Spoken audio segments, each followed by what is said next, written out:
The quiet panic.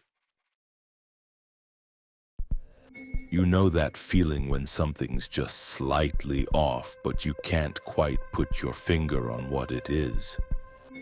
That unsettling sensation that crawls up your spine when reality seems to glitch for just a moment. Well, what I'm about to share with you will make that feeling seem like nothing more than a gentle breeze compared to the hurricane of terror these people experienced. This is something that's been requested by you guys constantly, and for good reason. Finding genuine accounts of encounters with places that shouldn't exist is incredibly difficult. Most stories get buried, dismissed, or simply forgotten.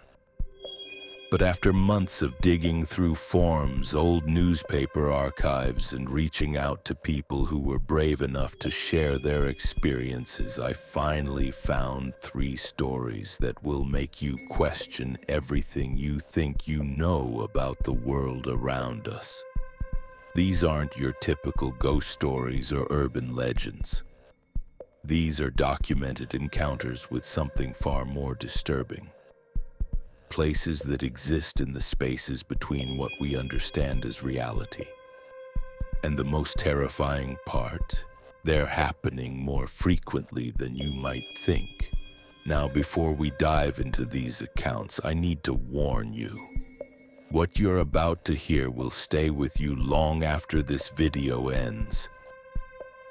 These stories have a way of burrowing into your mind, making you question every familiar street corner, every routine journey, every place you thought you knew by heart. Because once you realize that our world might not be as solid and predictable as we believe, you'll never look at it the same way again. I've spent over 40 hours researching these accounts, cross-referencing details and verifying as much as possible. What I found was a pattern of experiences that defies explanation but shares disturbing similarities. And by the end of this video, you'll understand why some places are better left undiscovered. The first story comes from Marcus, a 28-year-old software developer who lived in Chicago for 6 years. He knew the L-train system like the back of his hand. Every stop, every delay, every quirk of the aging infrastructure. But on one particular Tuesday evening in November, the train he thought he knew so well took him somewhere that, according to every map, every record, and every logical explanation, simply cannot exist. It was around 9:30 on a weeknight. Marcus had just finished a brutal day at work, debugging code that seemed determined to break every time he thought he'd fixed it. The office had been particularly stressful that day, with his manager breathing down his neck about a project deadline that kept getting moved up. All he wanted was to get home, order some takeout, and zone out in front of Netflix for a few hours. The Blue Line platform was nearly empty, which wasn't unusual for that time of night. A few scattered commuters stood around checking their phones, everyone maintaining that careful distance that city dwellers perfect over years of public transportation. Marcus recognized some of the regular faces, the people who rode the same route at roughly the same time every night. There was the woman with the oversized headphones who always sat in the third car.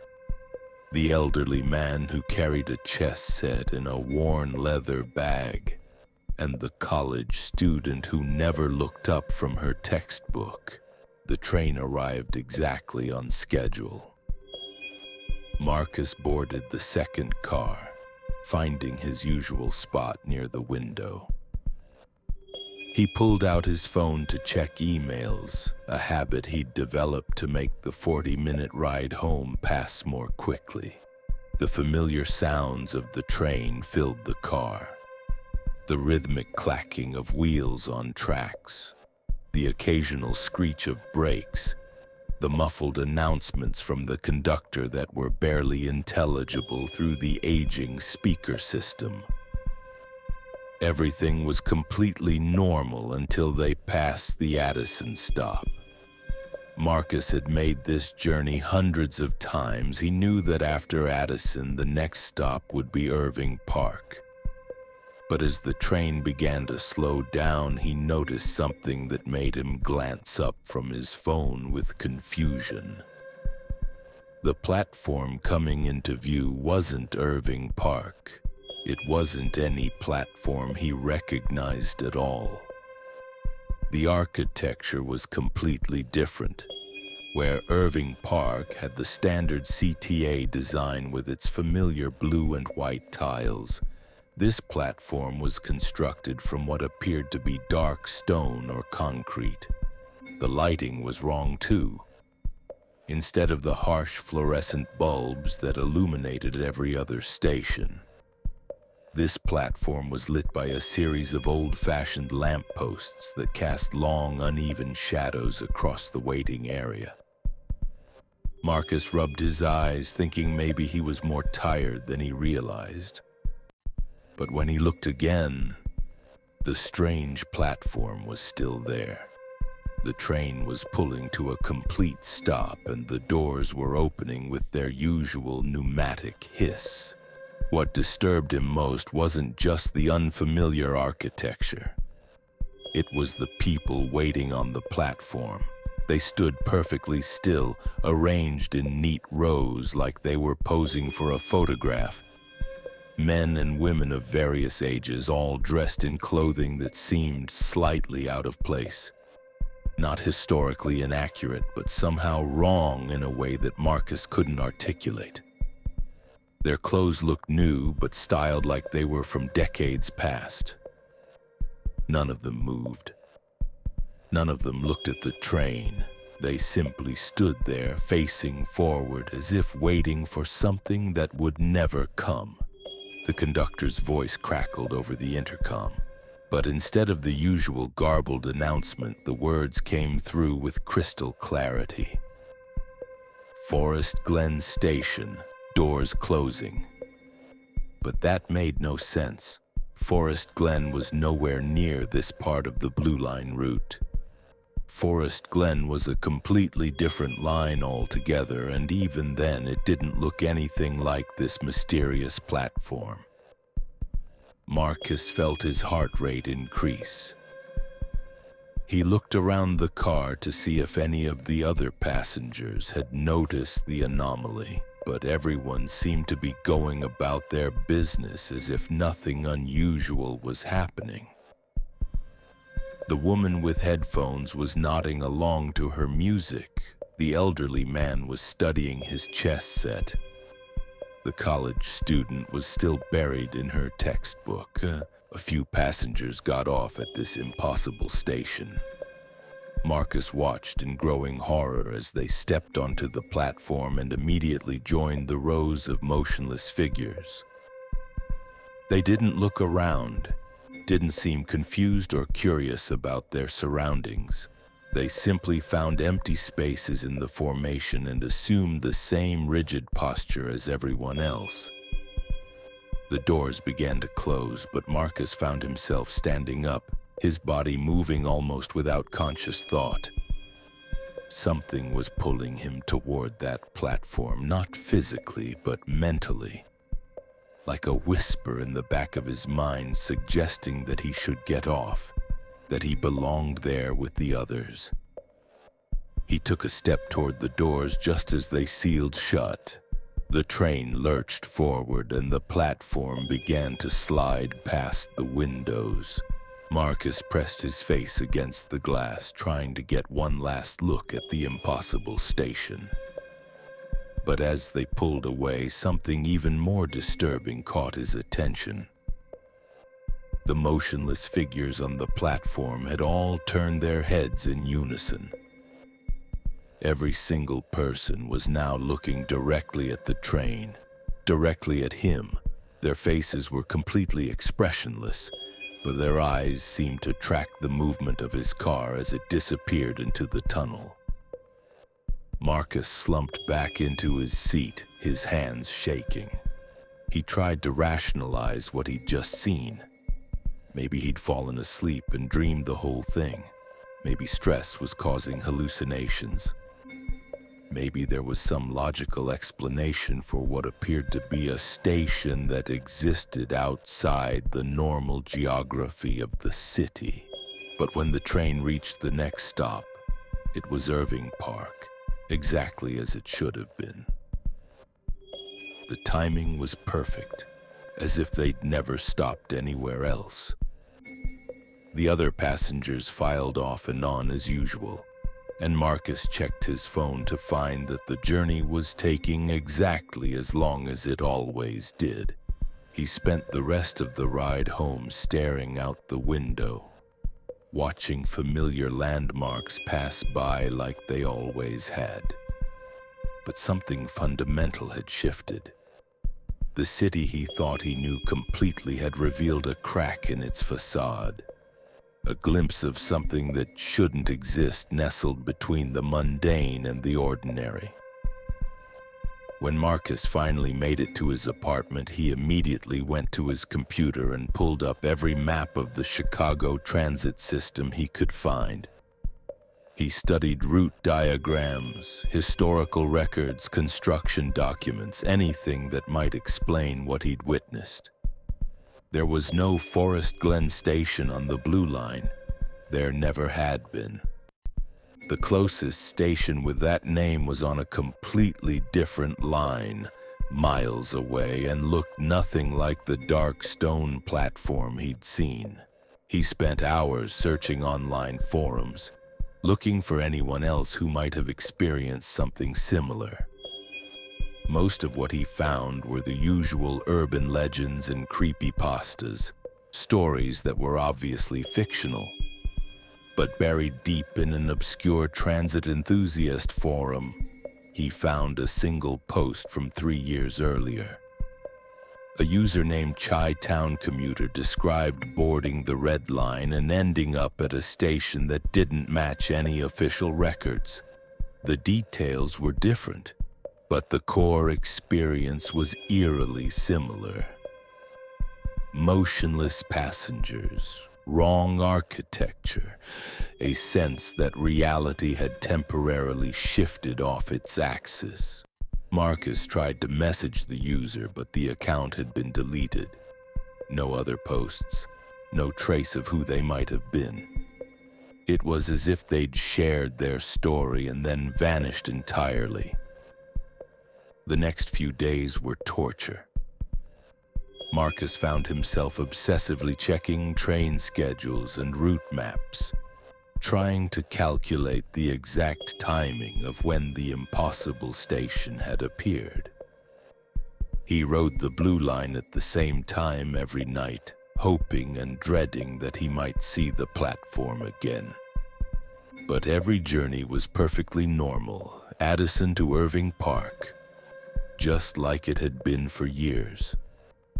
His coworkers started commenting on how distracted he seemed.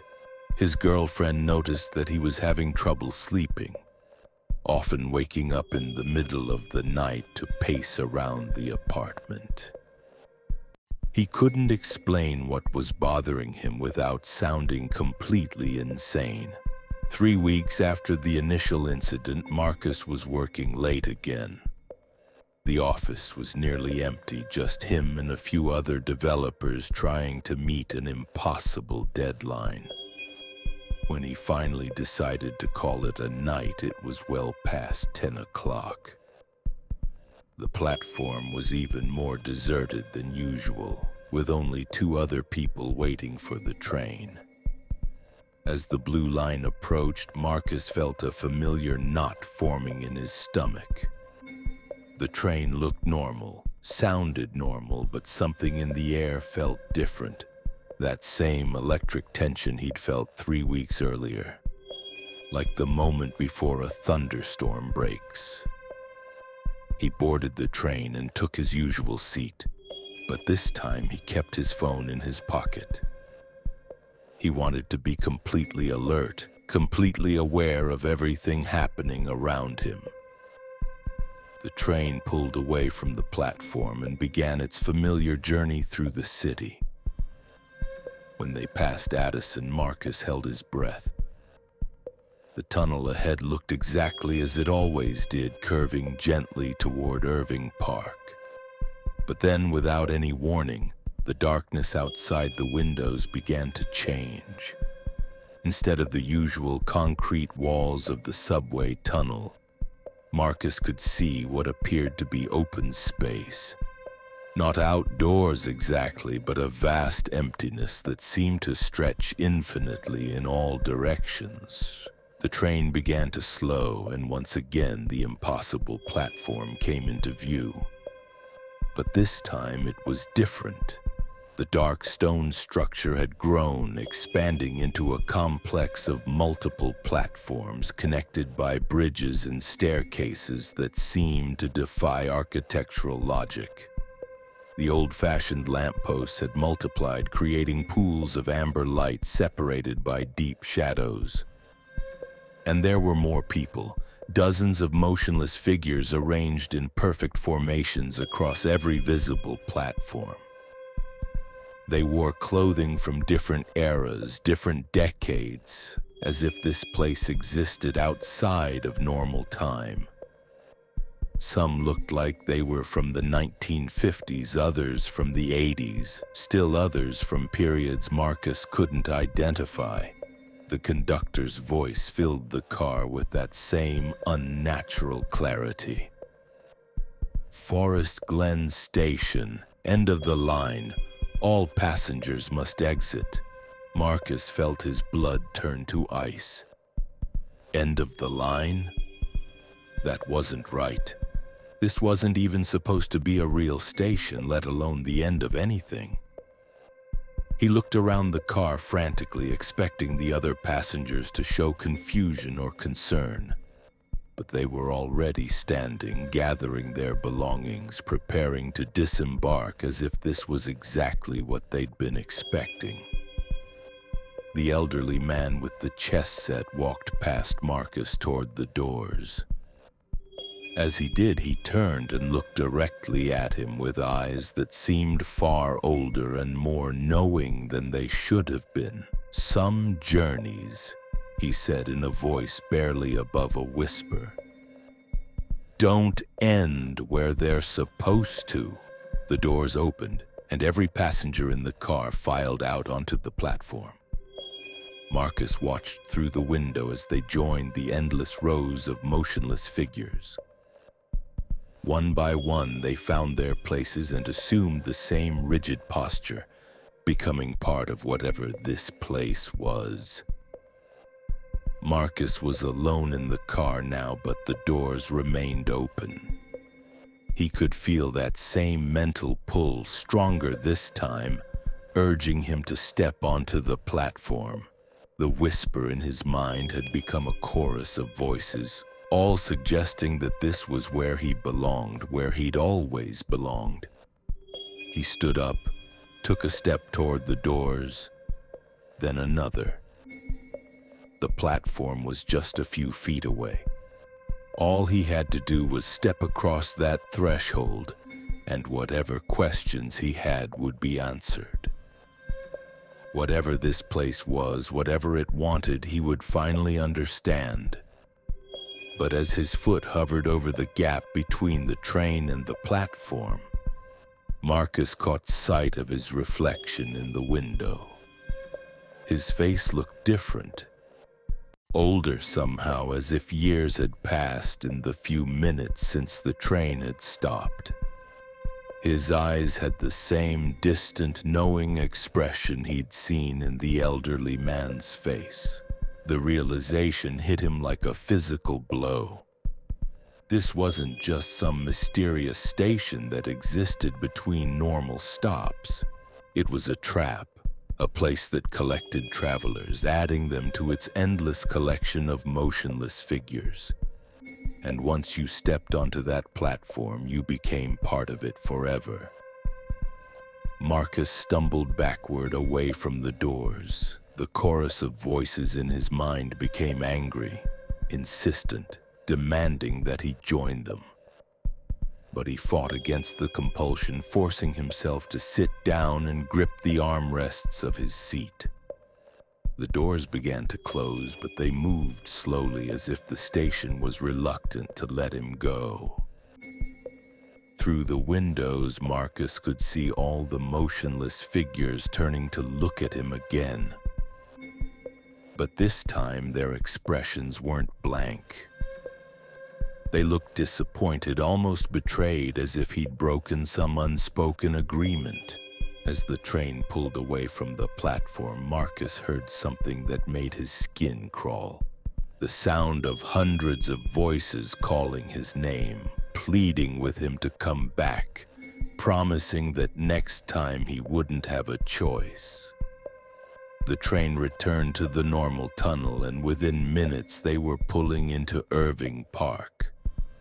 Marcus stumbled off the train on shaking legs and immediately called his girlfriend to pick him up. He never rode the Blue Line again. But even now, 3 years later, Marcus still has nightmares about that platform, and sometimes late at night when he's walking through the city, he'll catch glimpses of those old-fashioned lampposts reflected in storefront windows. He'll hear the distant sound of a train that's running on tracks that don't exist, carrying passengers to destinations that shouldn't be possible. Because the truth is, once you've seen a place like Forest Glen Station, you never really leave it behind. It becomes part of you. A constant reminder that the world we think we know is built on foundations that are far less solid than we'd like to believe. And somewhere in the darkness beneath Chicago, that train is still running its impossible route, collecting new passengers who think they're just taking a routine trip home. The platform grows larger with each visit, accommodating an ever-expanding collection of travelers who made the mistake of stepping across that threshold. Marcus was lucky. He found the strength to resist the call of that place. But not everyone who encounters these spaces between reality is so fortunate, and that's what makes these stories so terrifying. It's not just that these places exist. It's that they're waiting for us, patient and persistent, knowing that eventually curiosity or circumstance will deliver exactly what they're looking for. The next time you're on a routine journey and something seems just slightly off, remember Marcus's story. Because sometimes the safest thing you can do is stay exactly where you are, no matter how compelling that unknown destination might seem.